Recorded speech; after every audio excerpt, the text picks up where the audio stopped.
Baik, selamat siang rekan-rekan mahasiswa. Kita bertemu pada pertemuan pada minggu. Jadi pada pertemuan 7 kita masuk kepada penulisan kajian pustaka. Jadi pada pertemuan sebelumnya kita sudah melakukan revisi atau artinya kaji ulang hasil review yang sudah kalian kerjakan. Nah, tentunya silakan kalian cermati lagi hasil review yang kalian lakukan itu berdasarkan dengan petunjuk secara uh, live session yang sudah saya informasikan.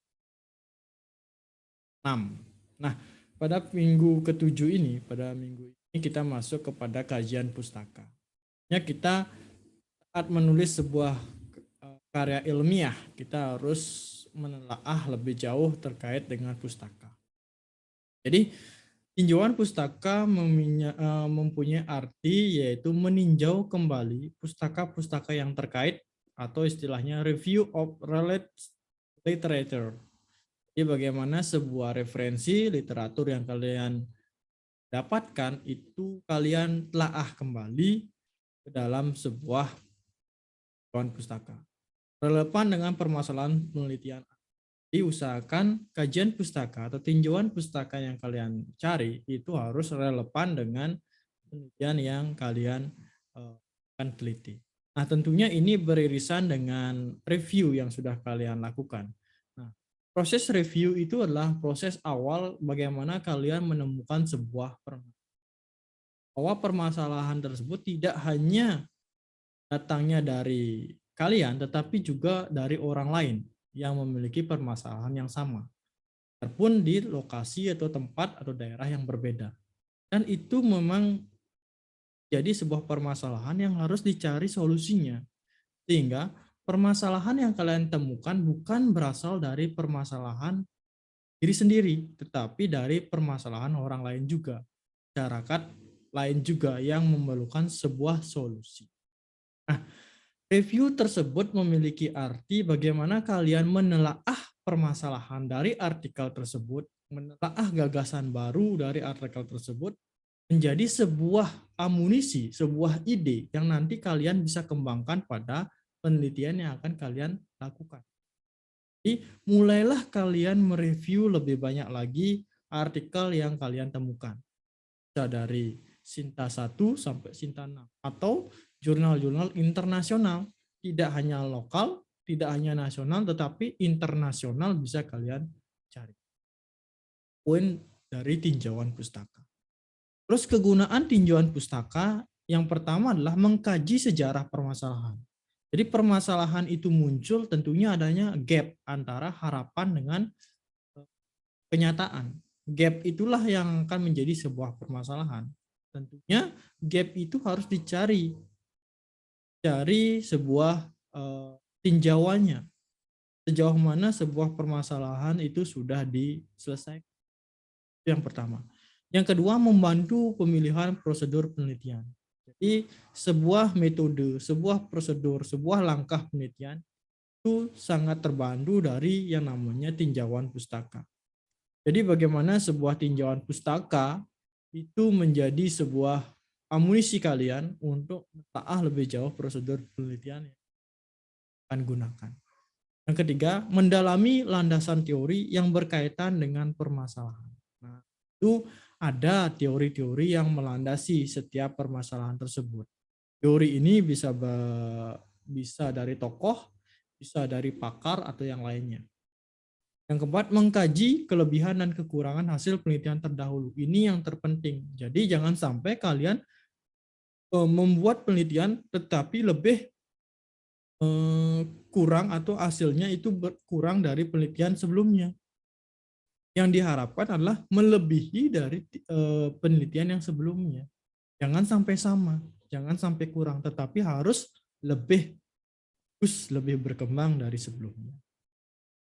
Yang selanjutnya adalah menghindari duplikasi penelitian, itu plagiasi. Jangan sampai kalian melakukan plagiasi dari penelitian yang sebelumnya. Penelitian yang sudah ada, kalian gunakan untuk penelitian kalian. Nah, itu sudah melanggar dari etika karya ilmiah. Tentunya sanksinya besar untuk itu. Yang keenam, menunjang perumusan masalah. Jadi dalam membuat sebuah landasan, latar belakang, dan juga rumusan juga harus memperhatikan tinjauan pustaka yang kalian dapat. Karena itulah sumber primer dari kalian berpikir. Itulah kegunaan tinjauan pustaka. Selanjutnya, sumber-sumber pustaka sangat banyak sekali.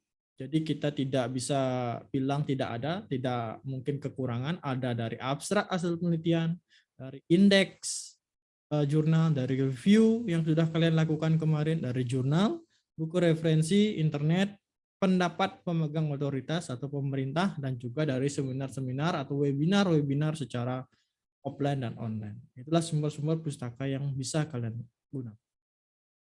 Terus ada yang namanya indeks. Indeks ini adalah penyedia judul-judul buku yang disusun berdasarkan deskripsi utama masing-masing buku, tetapi tidak menyediakan abstraknya. Nah, indeks ini biasanya kita temukan pada perpustakaan. Jadi perpustakaan pastinya memiliki indeks dari judul-judul buku yang ada pada koleksinya.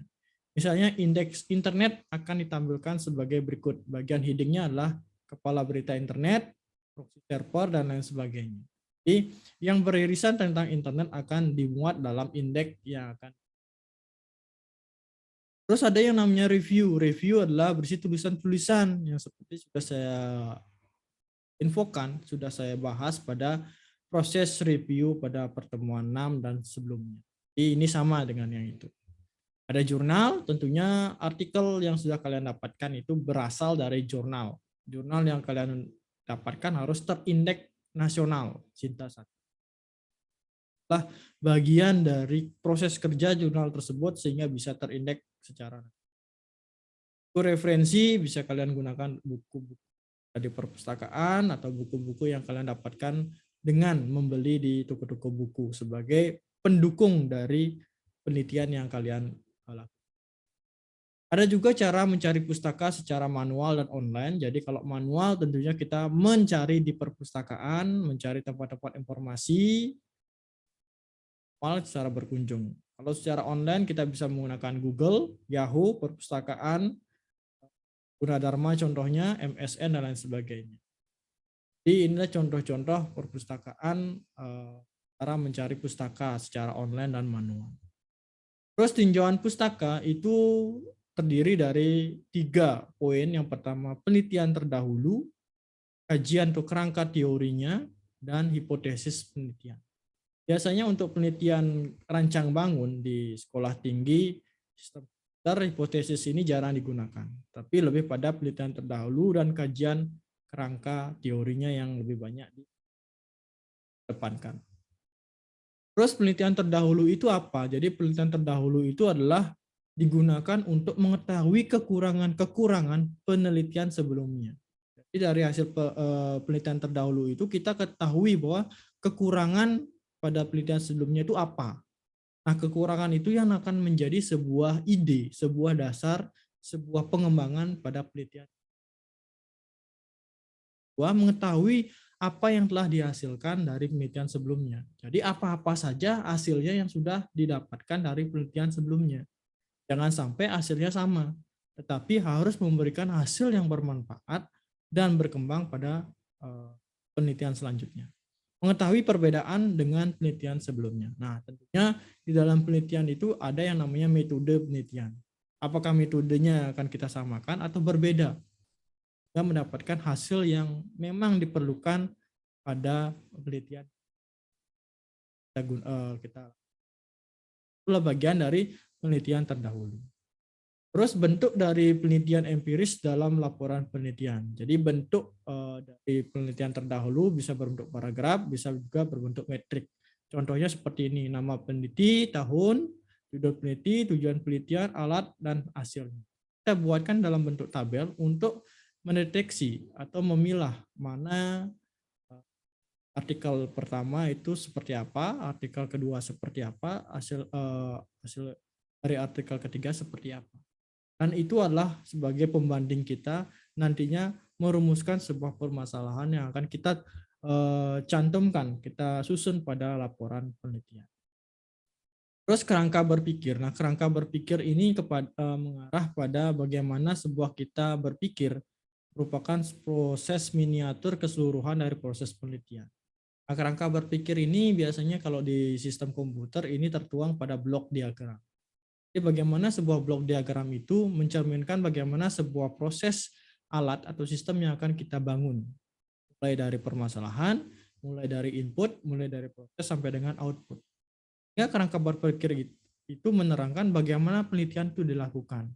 Bagaimana proses penelitiannya, apa yang akan diperoleh dari penelitian tersebut, dan untuk apa hasil penelitian tersebut. Dan semua itu tertuang dalam kerangka berpikir, dalam bentuk blok diagram pada sebuah rangkaian. Itulah bagian penting dari rangkaian kerangka berpikir. Nah, itu saja yang bisa saya sampaikan pada pertemuan 7 ini. Jadi, saya sarankan kalian harus banyak-banyak berlatih.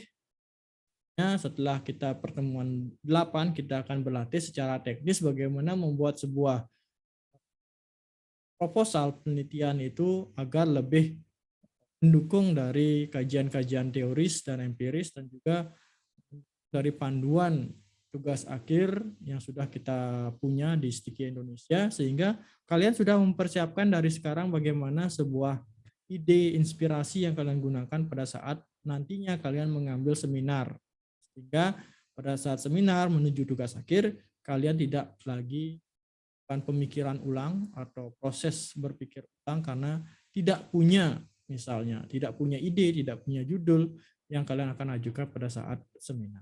Nah, itu saja pembahasan saya pada pertemuan 7. Saya ucapkan banyak terima kasih banyak.